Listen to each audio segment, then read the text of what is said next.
The Word of God is alive and powerful, sharper than any two-edged sword, piercing even to the dividing asunder of the soul and spirit, and of the joints and the marrow, and is a critic of the thoughts and intents of the heart. All Scripture is God-breathed and is profitable for doctrine, for reproof, for correction, for instruction in righteousness, that the man of God might be mature, thoroughly equipped unto all good works. Study to show thyself approved unto God, a workman that needeth not to be ashamed, rightly dividing the word of truth.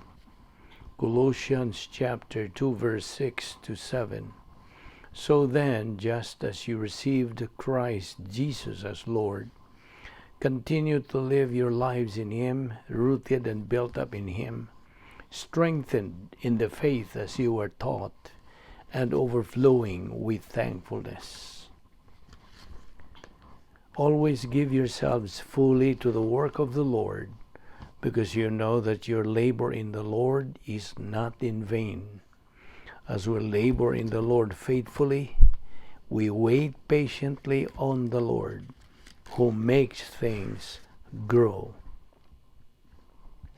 Your word is a lamp unto my feet and a light unto my path.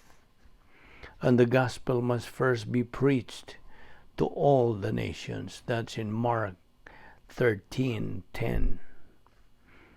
Amos 8:11 says, Behold, the days come, saith the Lord God, that I will send a famine in the land, not a famine of bread, nor a thirst for water, but of hearing the words of the Lord. For I am not ashamed of the gospel of Christ, for it is the power of God unto salvation to every one that believeth, to the Jew first, and also to the Greek. For therein is the righteousness of God revealed from faith to faith, as it is written, the just shall live by faith. James 4:14, what is your life? It is even a vapor that appears for a little time and then vanishes away. The Lord on high is mightier than the mighty waves of the sea. The worlds were formed by the Word of God. Sa dili pa kita magkawadayon sa pagtuon sa pulong sa Dios nining adlaw, gikinahanglan ang atong susi sa atong kaugalingon. Kung nanaba kita ay nabuhat ng mga sala ni ining panahon na. O sugod ka ganiha ang tudning higayuna.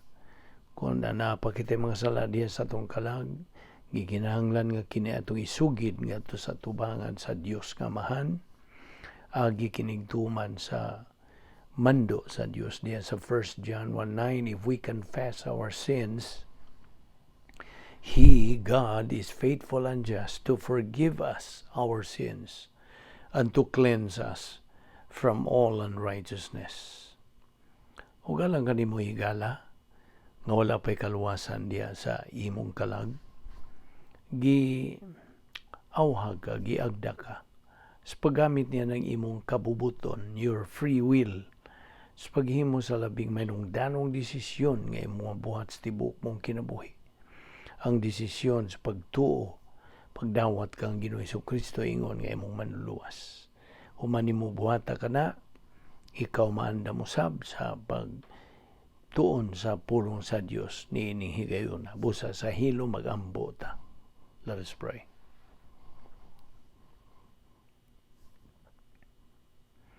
Bala na mo nga Diyos, nagapasalamat kami kanimo sa imong pagdala ka namo sa mga kausapan ining dapita karon, aron kami makapadayon sa pagtuon sa imong pulong. Salamat. Ning kinabuhi nga imong pangilugwayan hangtod ni higayuna, timailan. Nga ikaw na pa'y plano sa among kinabuhi. Ubani kami nining adlaw sa among pagpadayon sa paghisgot, pagtuon sa imong kamatuoran, aron kini among ikadugang sa napundo na ng mga pulong sa Dios nga niya sa among kalag. Salamat nining among Bible study through the YouTube ubo sa Balbido Evangelistic Ministry. Kining tanan Among ipasalamatan sa ngalan ni Ginoong Hesukristo, among bugtong manluluwas. Amen.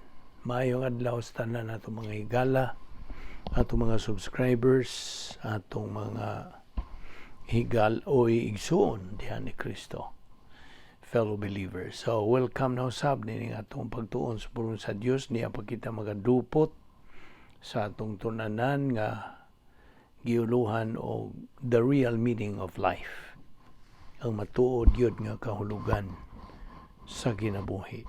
Okay, padayon ta sa atong gibiyaan kagahapon. Naghisgot kita bahin sa plano sa Dios o pipila ka mga punto sa doktrina nga may kalabutan ini. We are studying God's plan aron kita masayo doon saon sa pagkinabuhi sa Kristiyanong paagi sa pagkinabuhi. How to live the Christian way of life. Atong ginaingon nga ang Kristiyanong paagi sa pagkinabuhi dili kini kasagaran nga matang sa pagkinabuhi. It's a supernatural way of life. Ug tungod niya na nanginahanglan usab kini og dili pod kasagaran nga paagi sa pagtuman. It requires a supernatural way of execution. Ug ang supernatural way of execution mao ang espirituhanon nga paagi. Mao ni atong itunan. So, og ato sa mga hisgutan bahin sa kabubuton sa tao. Okay? Ang magtotoo, now let us address to our fellow believers. Kanato nga mga magtotoo na atay kapilian buot batang mahimong mananaog o pildiro. Whether we want to become a winner believer or a loser believer. It's all a matter of choice. Og ato na usab nga gitun-an the fact that a person who believes in the Lord Jesus Christ as Savior, duha ka mga butang ang naitabo kaniya. Ang naguna, ang iyang pagkayusan na kang Ginoong Hesukristo eternally. Ang ikaduha, ang iyang pakigambitay sa Dios temporarily. O ang kantong naguna nga atong pagkayusa kang Ginoong Hesukristo gumikan niadto sa pagbautismo kanato sa Espiritu Santo through the baptism of the Holy Spirit.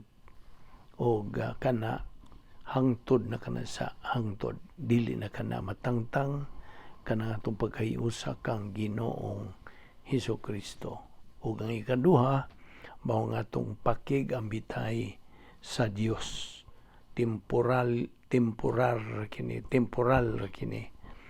Temporaryo tungod kay sa panahon nga kita makasala matangtang man kini. Okay, mao kana atong isutan.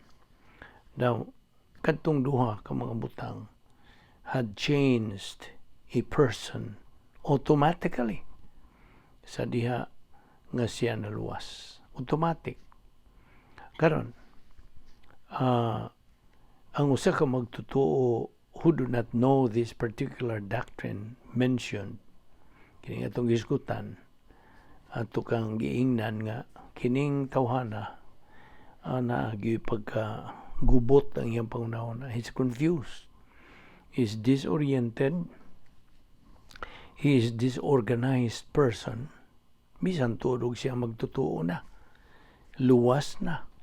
You see. So, mao nga, ang Dios nagatanyag o nagahatag kanatong mga magtotoo sa rebound. Kay kana gitawag nato og grace recovery. See, mabituto si Pablo diha sa 1 Corinto 3:1, nagaingon siya, "My brethren, I cannot speak to you as I speak to mature believers because you are still babes in Christ." Nung sa tibot pasabot nila, mga wa pa may buot. You see, mao tayo gisulti ni Pablo. You are controlled by your old sin nature. Mao na nga wa may buot. kay nagpadumala man kamo sa inyong kinaiya makasasala. In other words, the babes in Christ are not growing spiritually. Ngano? No, sayop mga ilang mga pasiuna sa ilang kinabuhi. They have wrong priorities in life. Now, believers should apply doctrine to experience, not apply experience to doctrine. Lahi na nagkalahi kana kung imong i-apply ang kanang experience ngadto sa doktrina. Lahi kaysa imong i-apply ang doktrina ngadto sa imong kasinatian, imong experience. And we should know how to move towards spiritual maturity. Unsaon na to pag kanang sibog na to na pag-abante. Kini pinaagi lamang sa gitawag na to spiritual momentum.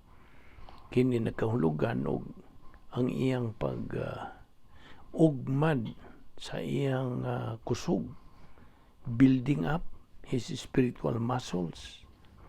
So, maura na ang pagi nga siya tubo spiritually. Rebound is one of the basic elements and provisions aron kita kinabuhi sa dili kasagaran nga espirituhan ng pagkinabuhi, the unique spiritual life. O nga kita nagapabilin diha sa pagbuyo diha sa atong dapit nga may gahom sa Dios, ang atong puloy-anan samtang niya pagkita nini kaduhang bahin sa plano sa Dios. This is supposed to be our permanent residence while we are still in this phase 2 of God's plan. O kining dapita nga may gahom sa Dios is otherwise called protocol plan of God, the Christian way of life, God's power system, o operational divine dynasty. Let us remember this, or let us not forget this, nga the operational divine sphere is the believer's place of power, just as the prototype divine sphere mao kadto ang dapit nga may gahom sa Dios. Mao to gipuy-an ni Ginoong Kristo usab atol sa iyang unang pag-ani dinhi during his first advent. So, gawas pa niini, gipahinumduman punta yadtong napulo ka mga kasulbaran sa atong mga suliran. 10 problem-solving devices nga gisangkap sa Dios kanato. O pipila ka mga punto bahin sa atong katong operation PMA, perception, metabolization, and application. Mo ng operation PMA. O nainomdom pa ba ka itong operation Z, operation Zeta.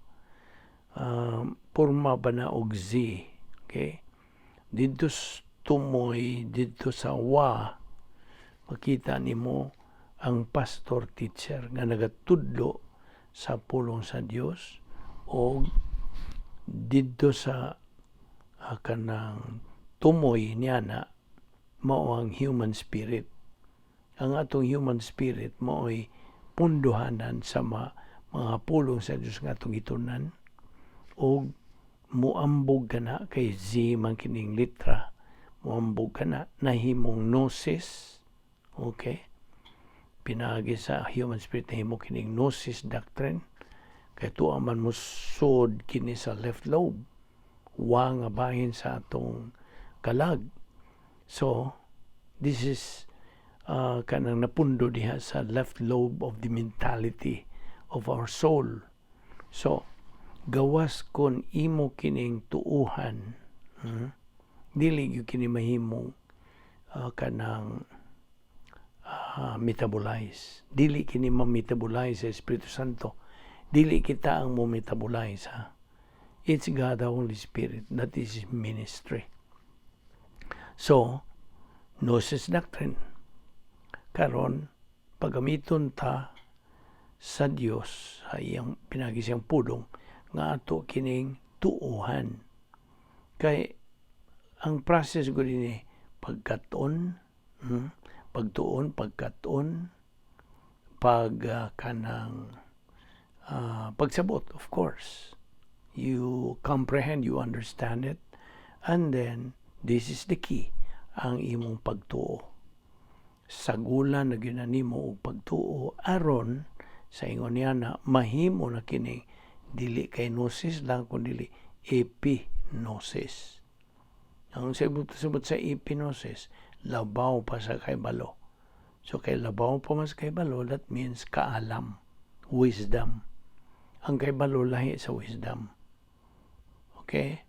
Ang kaybalo is only knowledge, academic knowledge. Apan ang wisdom mo ng kaalam. Okay? Gawas nga kini nahimong epignosis, kini i-metabolize na sa Espiritu Santo. Aron sa pagmatuod yun, pagpaimong klaro, tinaw, tataw na yun, kanang imong nakatunan nga pulong sa Dios. So diha nahimo naman kini siyang epignosis. That is the time that kanang pulong sa Dios nga imong nakatunan na imong gituuhan is usable, magamit na kana sa imong pagkinabuhi nga Kristiyanon. Kasabot ka? Ato ning ginahinayan aron di ginimo kanang di ka masipyat ba? O mayroong danon kining Operation Z. Okay? Now, doon na po'y kung ana ay gitawag og spiritual skills, doon na po ni si Satanas o gitawag og 3 arrogant skills. Ang enumdum kapawas sa spiritual skills, spiritual self-esteem, spiritual autonomy, o spiritual maturity.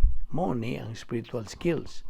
At bangan ni Satanas sa iyang arrogant skills, ang nag-una yun self-justification niya, yung kadua self-deception, o ganyan katulo self-absorption.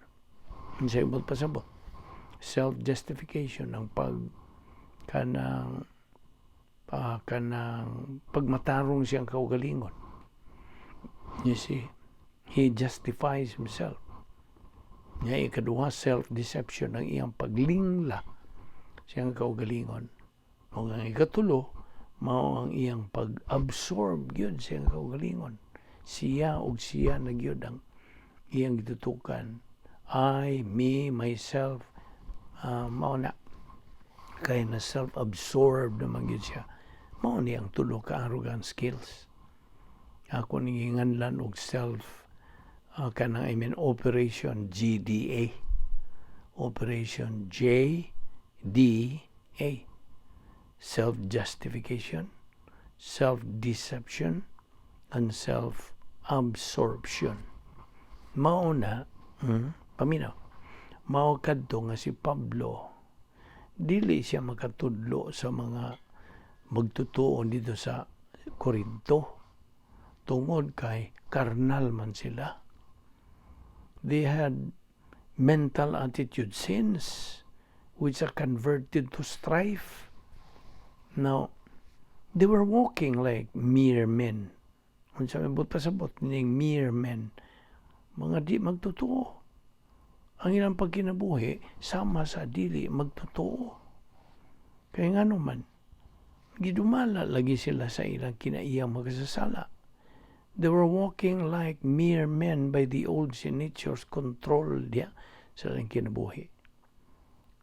But a believer is controlled by God the Holy Spirit. I mean, kung siya spiritual, kung siya na dumala sa Espiritu Santo, dili ang kinaiyang magsala, then he becomes spiritual. Okay, ato na gud ning klarohon nimo. Ang pagka-spiritual sa magtutuo tungod sa tugot niya sa pagdumala sa Espiritu Santo siyang kinabuhi. Mas spiritual siya. Kaya niya nang higayuna, nga gidumala siya sa Espiritu Santo, wa man siya sala diya sa iyang kalag. Wala siya maghambin o magtiner o mga sala. Way salang kanang sala sa hunahuna, sala sa dila, sala sa buhat wala. So he is free from any mental attitude sin, kanang lingual sin or overt sins, wala. So spiritual siya. Kay gidumala man siya sa Espiritu Santo. And besides, na siya pagkikambitay sa Dios. So, samtang sa laing bahay nang usa ka magtotoo nga nagatinher, kanang kupot yun siya mga sala diya sa iyang kalag, he becomes carnal. He walks like mere men, manigingon diya. Sama sa mga di magtotoo. He will tend to be legalistic and self-righteous. Di man nila. May puruhan yun siya. May kalagmitan. I think that's the right Visayan word. May kalagmitan kini nga mahimong legalista o matarong sa iyang kaugalingon. Kasabot ka? Now, ang walking God sa original nga Grigong pulong, gitawag nilang peripateo. Peripateo. Ang paggawi ba? Na walking dinhi nagpasabot not how he walks, how he talks, how he acts, but what is inside sa iyang mental attitude. Mo na ibon pasabot. Okay? Kaya ang phrase nga mere men nagpasabot kini nga ikaw nga magtotoo gi dumala sa imong kinayang magkasasala. So, karnal ka. You are reversionistic o nagkinabuhi ka sama sa dili magtotoo. Kasabot ka? Although this believer is carnal, mawa ang iyang kaluwasan. Samtag yun na. Okay? Although he is carnal, his salvation is not lost. God still loves that carnal believer like the way He loved him sa dihang didto pa siya sa sud sa divine sphere. Okay? God still loves him. Remember always to use the rebound technique, the recovery provision. Ayaw yun ni kalimti. Make it as a second nature na yun. 1 John 1:9, on sa tugingon, if we confess our sins, He, God, is faithful and just to forgive us our sins and to cleanse us from all unrighteousness. Right after you rebound, you are back in fellowship with God. Balik na po ka sa imong pagkikambitay sa Diyos. Now, by the way, kining rebound, no? If, nag-una man yun ka ng pulong nga if, kung sa'yo pasabot nini, na ay kondisyon. Basta? If, ang kini, third class condition kini, kay, if it were true, mo ni protesis niya, kondisyon.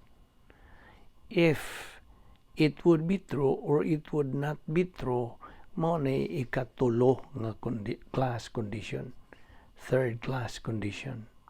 Then, the result, ang apodosis, result of confessing our sins to God the Father.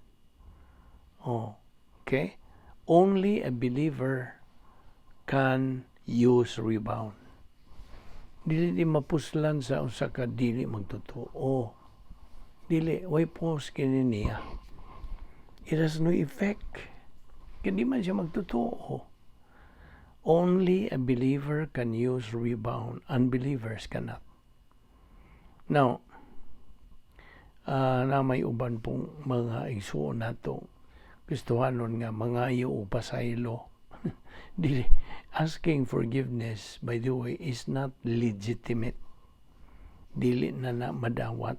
Okay? Kaya wa man matunong sa plano sa Dios. I mean, sa iyang kabubuton wa man mangayo og kanang wa man moingon ang Dios nga pangayo pasaylo, dili. It is only confessing homologeo. Mao ni original nga Griong pulong. Homologeo. Ang pasabot ning homologeo is to cite, to name, to enumerate, to acknowledge, to admit, to confess. Kay, ibaw ka, ang tanan na to mga sala were already judged at the cross. Husto? Gihukman tong tanang mga sala na to. So, dili na kinahanglan ang pagpinitin siya. Penance is not needed here. Why? Tungod kay ang Diyos does not tell us God does not tell us. So why? Because the Lord Jesus Christ was already judged at the cross. Unsa man to gisulti ni David? Numdong ka ni David? Diya sa Salmo 51:4, miingos David, I have sinned against you only. Iya itong tumungad to sa Diyos. Now, kita kung mga magtotoo, matod pa sa 1 Peter 2:9, we are all royal priests. Mga harianon kitang mga saserdote. Now, we believers are responsible for our sins to God only. Underline that word only. Responsible kita. Manubag kita sa atong mga sala ngadto ra sa Dios. Okay? That is why gikinahanglan ang atong pagsugid ngadto sa Dios only. Since we are royal priests, God is not only faithful but just to forgive us our sins.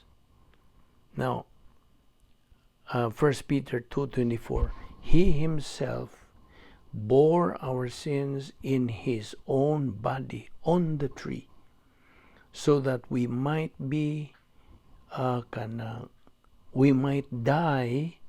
to sins and live for righteousness. By His wounds you have been healed. Ako malikon. 1 Peter 2:24, He Himself bore our sins in His own body on the tree, so that we might die to sins and live for righteousness. By His wounds you have been healed. Now, one thing more. Minungdanon kayo, paminaw. Ang 1 John 1:9 dili ni lisensya sa pagpakasala. It's not. Di ba niya? Kaya ba ang uban gasalig kaya sige lang magpagkasala sa ako kaya na may 1 John 1:9? No. Sayop na. 1 John 1:9 is not a license to sin. It is a license to what? To serve. Ang pag-alagad. Mao ka na'y purpose sa rebound. Kay abi nimo, sa diha nga si Ginoong Jesucristo gihukman dito sa cross tungod sa atong mga sala, ang hustisya sa Dios na tagbaw. The justice of God was satisfied. Thus, He now can forgive us when we trust in Christ as Savior. Naklaro ni mo na. So, we are now in phase 2. Di man nina. Niyan natin sa kaduhang bahin sa plano sa Diyos. We are believers in time. God already has provided us all the assets, tanan nga mga kasangkapan, mga kanang kaayuhan, okay? Mga kagamitan nato in order for us to fulfill God's plan diya sa phase 2. Ang tanan nag-aagad lamang sa grasya sa Dios. It all depends on God's grace. And grace, as we know, is God's policy. Mao ni palisi sa Dios ang grasya. Kaya ang ihang Satanas unsa man po iya? Dautan, evil. So God's grace is His policy. God's grace starts to move in our life. Kano sa musugod? From the point of salvation to the point of our physical death or dying grace. Kasabot ka? Now, ang atong Kristohanong pagkinabuhi, dili kini mo sibog an inch forward apart from learning Bible doctrine. Di yun. Di yun mo kanang mo mulihok. It cannot move an inch forward apart from learning Bible doctrine. Mao ni nga itong ibuhat. Adlaw-adlaw. Bible doctrine or pulong sa Dios reveals the treasures of God's plan alang kanato. Sa atong kanang sibog adto sanan sa atong pag-abante sa atong pagkinabuhing Kristiyanon gikan sa atong pagkabatang gagmay from being babes in Christ ngadto sa espirituhanong paghamtong. Only then can we begin to execute the protocol plan of God. Maura. Kaya kung di ta makaabot nitong atong tumong, wa ta magasibog an inch forward, then mao na dili kita makatuman sa protocol nga plano sa Dios sa atong kinabuhi. Phase 2 sa plano sa Dios is what we have to focus right at this point in time. Mao gyud atong tutukan kanunay. Mao bitan ang mando sa Diyos, 2 Peter 3:18, but grow in grace and in the knowledge of our Lord and Savior Jesus Christ. Phase 3, 1 Peter 1:4 and 5, and into an inheritance that can never perish, spoil or fade, kept in heaven for you. Na, yandam ni. Nato nga mga magtutuo nga nagatubo. Kinahanglan. Mutubo ang atong kalag. Now, sa dihang mo kanang biya na taning kaributana, we are going to face God. Basta? 2 Corinthians 5:8. Now, when we get to heaven, we will be there with our resurrection body. Minus our own sin nature. Wana ning kinay magasasala. Natangtang na. Na wagtang na. Okay? It's gone. Sa diha nga kuhaon na sa Dios through physical death or rapture, whichever comes first. Now, believer in eternity na ta. Inigbiya na ito ng kalibutan na. When we get to heaven, inigabot na ito dito, we are going to see and come face to face with our Lord Jesus Christ, uban sa iyang nabanhaw nga lawas, resurrection body, and we with our resurrection body also. So, resurrection body na ang magkita ay dito. Okay? In heaven, we're going to know each other. Mag-ilan na ita dito eh. Let us review. Okay? Ato kong labason sa atong panunduman. Ang plano sa Dios adunay tulo ka hugna. Hugna 1, kaluwasan. Hugna 2, magtotoo din sa panahon. Hugna 3, magtotoo dito na sa eternidad. Now, din sa phase 2, ikaduhang bahin sa plano sa Dios. Ang Dios nagkamando ka na itong mga magtotoo lagi sa pagtubo niya sa grasya o kay balok ang Ginoong Kristo. 2 Peter 3:18, kapila na yun nato balik-balik ka. Ang butog unsa na imong una-una diya mo ingon tingali ka gipulaan mo well What ay mahimo ni mo niya itong ipasabot ni mo nga this is the method of inculcation. Balik-balik. Repetition is the best teacher. Basta. So mo na, mando ni sa Dios. 2 Peter 3:18. Tubo niya sa grasya o kay balo. Pahingay balo kang Ginoong Jesucristo. Kan pinagi sa pagtuon sa pulong sa Dios adlaw-adlaw. Now, kaya ang magtutuo, kinahanglan man siya, he has to be consistent in the post-salvation epistemological rehabilitation. He should keep on keeping on. Siyang espirituhanon nga pagbuylo, building up of his spiritual muscles. Padayon. Kay kini kung pag-build up og muscle sa ato bang muskulo atong kusog. Pananitan, magbansay ka, mag-exercise ka, ehersisyo. Kuha kag 5 libra pa kitang gibugaton nga kanang imong ibuswaton. Okay? Sa unang adlaw, okay, dili magkamo buswan tayo og labihang bugata. Cannot be. Maura po na ang atong espiritual ng pagkinabuhi. Sugod tas baby believer, ngadto sa adolescent believer, ngadto na sa spiritual mature believer. Namo na, we are building our building up our spiritual muscles. Ang tud nga, labihang bugata, imo na nang buswat, kay ligon ka naman. Maumpod ang atong kanang Kristiyanong pagkinabuhi. Pagtubo niya na, makita nimo nga, ligon na yun imong baruganan.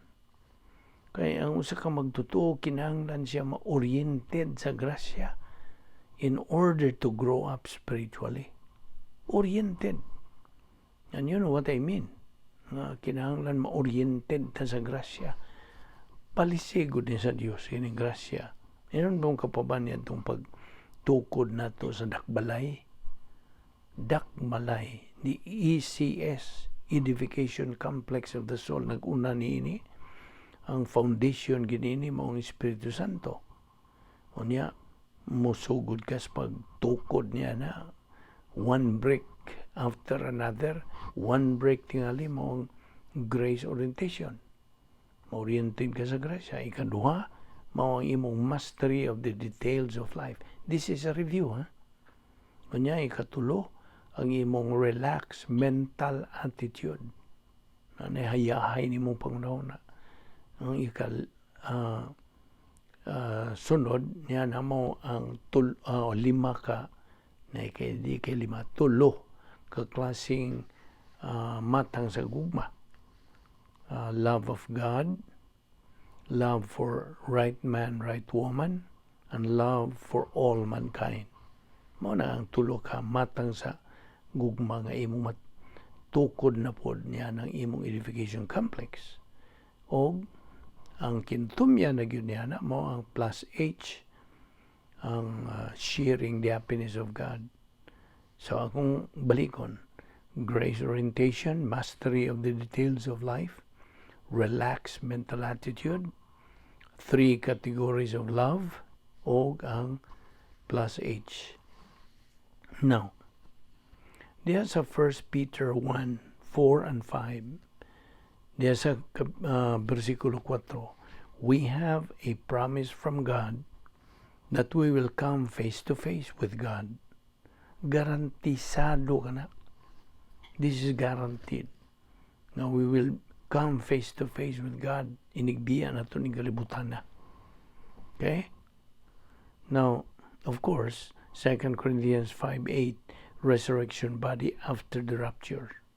Hatagan ta dayon sa Dios og lawas nga binanhaw na. We can receive this in heaven.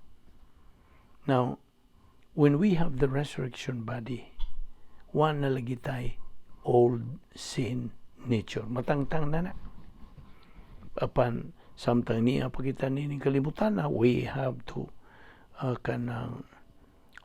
make decision whether padumalaon man nato ang kinamagsasala o ang Espiritu Santo pa ang atong pilion. You see? But while we are still on earth, we have to imitate our Lord Jesus Christ by using His mind. 1 Corinthians 2:16, the mind of Christ. All believers must live in the light of eternity. Pinagi sa spiritual momentum na to by being filled by the Holy Spirit, executing the unique spiritual life. Now, di ba nga ang eternidad, garantisado na, gigarantiya na sa Diyos sa tanan ng mga magtotoo. Okay? Eternity is guaranteed. But question, why is it, may pangutana, nga naman nga there are believers who are afraid to die? Nga naman. They have that fear of the unknown. Bisan mga magtotoo na sila. Nga naman. Mutuo ka ba nga na ay mga magtotoo nga mahadlok mamatay? Of course. Nga naman. Na ay fear of the unknown lagi. Ang naguna nini, why alamag sa kamaturan. No truth. So, dili sila sa kanang they are not free. Kasi, ambot pa sa ambot. Gibasi lang nato ka na sa Juan 8:32, John 8:32, sa isulti. You shall know the truth, and the truth shall make you, what?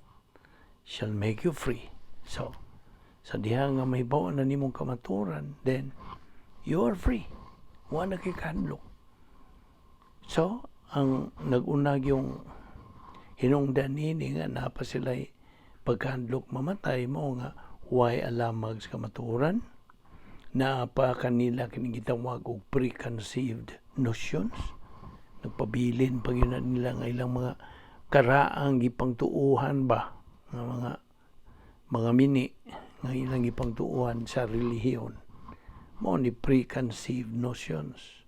O ngayon katulo, wrong priorities in life. Sayop nga mga pasiuna sa ilang kinabuhi. Now, God's plan for us has been prepared in eternity past. Kinsay nagandam nini? Ang Diyos mismo. Iyan na nigandam kaniya tungwa pa ang tanan. It was eternity past. Now, eternity cannot be described by human words. Di ba ni? In fact, it is beyond human description and expectation. Kung bahin na gani eternidad.